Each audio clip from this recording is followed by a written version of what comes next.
Otep à tous, bien-aimés frères et sœurs. Un message pour l'AES, un message pour le Tchad, un message pour le Centrafrique, un message pour la RDC. Nous avons tout le monde aujourd'hui à le regard tourné vers l'Ukraine. Maintenant, de moins en moins, l'Ukraine est en train de passer au second rang, puisque Netanyahou a volé la vedette à Zelensky. Donc, les regards sont de plus en plus tournés vers l'Iran et l'État hébreu. Alors, vous savez quoi? Pendant que les gens tournent vers l'État hébreu, là, on est en train de voir ce qui est en train de se passer là. Parce que là-bas, ça est en train de... Hein? C'est pas du gâteau. C'est pas du gâteau. Et il y en a qui sont surpris de la riposte de l'Iran. Parce que l'Iran est en train de taper dur. Alors, pendant que les regards sont tournés là-bas, vous savez ce qui se passe du côté de l'Élysée? Question. Vous savez ce qui se passe du côté de l'Élysée?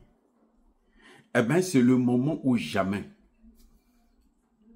surtout dans l'AES, il faut être très vigilant. Parce que Emmanuel Macron, lui, c'est pas ça qui le regarde, parce que là-bas, il n'a pas sa place. C'est-à-dire qu'il peut en parler comme ça, il n'a pas sa place. La force de la France, là, c'est en Afrique. Et donc, au moment où les regards, l'attention est tournée vers le Moyen-Orient, vers l'Ukraine, qui est en train de recevoir des raclées, mais alors, sans précédent, eh bien, Emmanuel Macron profite là où, sur son terrain de prédilection, l'Afrique. Il y a Emmanuel Macron, il y a l'Algérie, qui pour une fois a bien agi en ce qui concerne le Moyen-Orient. Mais, vous voyez, eux, c'est l'Afrique. Et c'est ce qui fait que ils vont toujours être malheureux, ils vont toujours perdre. Mais bon, je demande au pays de l'AES d'être très, très, très vigilant. Vous avez vu l'attaque qui était planifiée entre Aguelog et Kidal, qui a été matée, mais alors, même si c'est vrai qu'il y a un avion qui a fait un atterrissage d'urgence, mais cet avion a fait un atterrissage d'urgence après l'opération. Ils ont mené l'opération à bien. Au retour, bon, il y a eu un problème du temps et puis des conditions météorologiques qui a fait en sorte que cet avion puisse avoir des problèmes. Ils sont allés atterrir sur le fleuve. Mais, en tout cas, les pilotes ont été sauvés. Bref, ce qui est certain, c'est que Emmanuel Macron, c'est lui qui a initié Zelensky pour que Zelensky puisse former les terreaux. Zelensky, ce n'était pas son problème.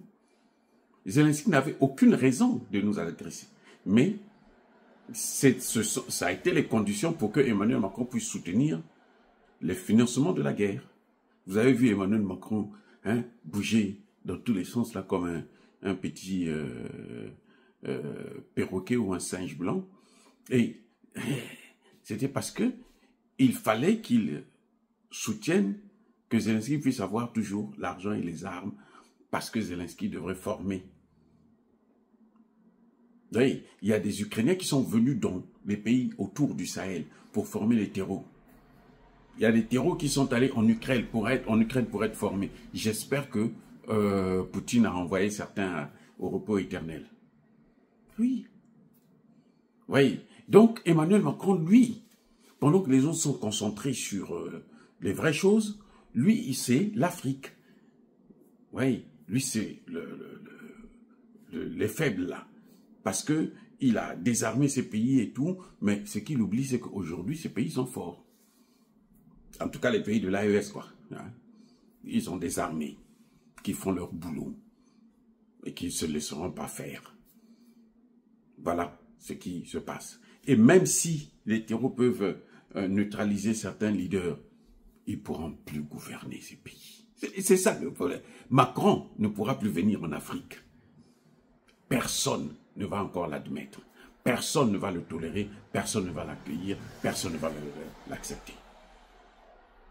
Encore une fois de plus, il faut être de plus en plus vigilant parce que, eh ben, il y en a qui, au lieu de regarder là où il y a de vrais combats, eux, c'est là où les gens ont réussi à se libérer, ils veulent les ramener encore, les tirer vers le bas pour les recoloniser. Soyez bénis.